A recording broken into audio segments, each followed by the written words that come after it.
प्रधानमंत्री नरेंद्र मोदी की लोगों से सोना चांदी नहीं खरीदने की अपील के बाद केंद्र सरकार ने इस पर आयात शुल्क बढ़ाकर 15% कर दिया है।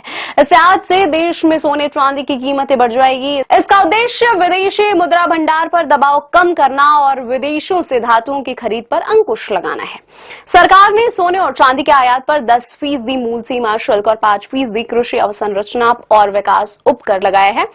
इससे प्रभावी आयात कर 6% से बढ़कर 15% हो गया है। इस फैसले से विदेशों से सोना मंगाना अब महंगा हो जाएगा। इसका सीधा असर बाजार और ग्राहकों दोनों पर पड़ेगा।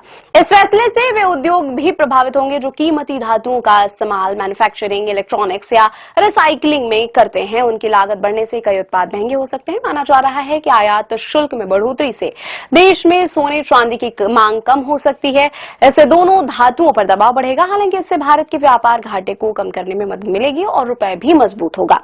भारत अपनी सोने की खपत का लगभग पूरा हिस्सा आयात से करता है।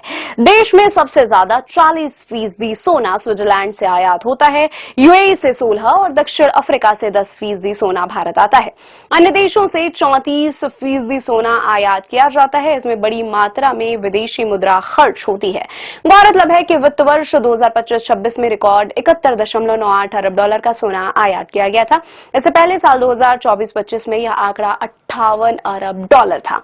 पिछले वित्त वर्ष में 757.09 टन सोना मंगाया गया था, जबकि इस बार 721.03 टन गोल्ड आयात किया गया था।